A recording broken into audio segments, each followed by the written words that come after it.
আসসালামু আলাইকুম বন্ধুরা, সবাই কেমন আছেন? আশা করি নিশ্চয়ই অনেক ভালো। ইব্রাহিম 365 ইউটিউব চ্যানেল পক্ষ থেকে সবাইকে স্বাগতম। সাথে আছে এমডি ইব্রাহিম হোসেন মজিদ। তো বন্ধুরা, আজকে যে বিষয়টা নিয়ে কথা বলবো, আজকে যে বিষয়টা আপনাদেরকে দেখাবো, সেটা নিশ্চয়ই আপনারা থাম্বনেল দেখে বুঝতে পারছেন যে আজকে কি নিয়ে আপনাদের সাথে কথা বলবো। তো বন্ধুরা, আমরা যদি দিস পিসিতে যাই, তাহলে দেখেন এখানে কিন্তু আমাদেরকে গুগল ড্রাইভ শো করতেছে। আর এই গুগল ড্রাইভের মধ্যে কিন্তু আমাদের অনেক কিছু পার্সোনাল জিনিসপত্র থাকে। তো আমরা চাচ্ছি যে আমাদের দিস পিসিতে অথবা আমাদের এই যে লোকাল ডিভাইস অ্যান্ড ড্রাইভসে যেন এই যে গুগল ড্রাইভগুলো না থাকে। তো সেটা আমরা কিভাবে রিমুভ করব, তো সেটা আপনাদেরকে প্র্যাকটিক্যালি দেখাবো বন্ধুরা আজকের ভিডিওতে। তো আশা করি অবশ্যই ভিডিওটি শেষ পর্যন্ত দেখবেন, তাহলে বুঝতে পারবেন। তো বন্ধুরা, সর্বপ্রথম হচ্ছে আমরা এই যে চিহ্নটা এখানে ক্লিক করব। এখানে ক্লিক করার পরে এই যে গুগল ড্রাইভ, এখানে মাউস ক্লিক করব। করার পরে এখান থেকে এই যে সেটিংস অপশন, এখান থেকে কিউট অপশনে ক্লিক করব।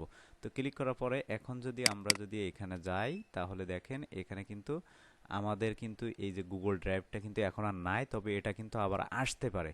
তো না আসার জন্য, একবারে পার্মানেন্টলি না আসার জন্য আমরা কি করব, আমরা হচ্ছে এখান থেকে উইন্ডোজে যাব, যাওয়ার পরে সেটিংসে যাব।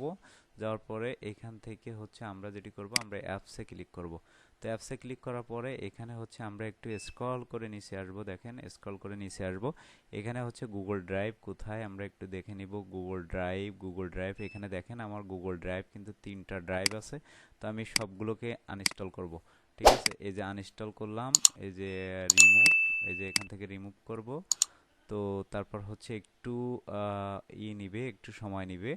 তো দেখেন একটা রিমুভ হয়েছে, আমরা আরেকটা হচ্ছে রিমুভ করব, আনইনস্টল করব।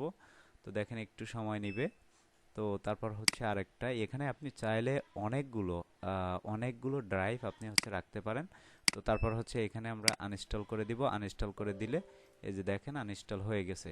এখন কিন্তু কখনোই আমাদের যে ড্রাইভস থাকবে, সেখানে কিন্তু আমাদের এই ড্রাইভটা, গুগল ড্রাইভটা কিন্তু আর কিন্তু আসবে না। তো আশা করি বুঝতে পারছেন। তো বন্ধুরা, এই ছিল আমাদের আজকের টিউটোরিয়াল। আমাদের ভিডিওটি যদি ভালো লেগে থাকে অবশ্যই লাইক কমেন্ট শেয়ার করবেন, পাশে থাকা বেল আইকনটি অবশ্যই ক্লিক করে রাখবেন।